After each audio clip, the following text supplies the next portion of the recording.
শুভ দুপুর বন্ধুরা। এই যে ট্রেন থেকে নেমে আমরা চলে এসেছি কালিম্পংয়ের এই হোমস্টেতে, ডেলো হোমস্টে।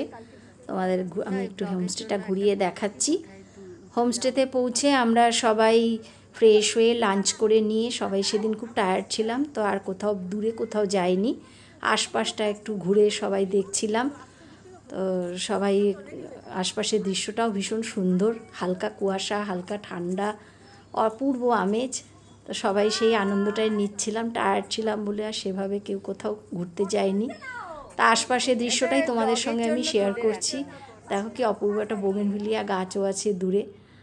আর এই আমরা যে হোমস্টেতে ছিলাম পাশেই ছিল সায়েন্স সেন্টার, তো ওইটাই আমরা একটুখানি ঘুরেছিলাম, আর সেভাবে কোথাও কিছু ঘুরিনি। এই যে বোগেনভিলিয়া গাছটা, তা আমরা রেস্ট করছিলাম। আর এই বন্ধুরা সবাই এত খুশি, আমরা হোটেলে সেদিন আমরা নিজেদের মতন করে কাটিয়েছি।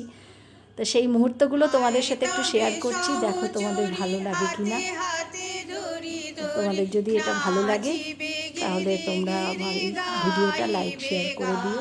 দেখো সবাই কত খুশি হয়ে আমরা সবাই নাচ গান আনন্দ হইহল্লা করছি। এইভাবেই আমরা সেদিনটা কাটিয়েছিলাম। পরবর্তী ব্লগে আবার দেখাবো কোথায় কোথায় গেছিলাম, কীভাবে আমরা সমস্ত কাটিয়েছিলাম। ততক্ষণ পর্যন্ত টাটা।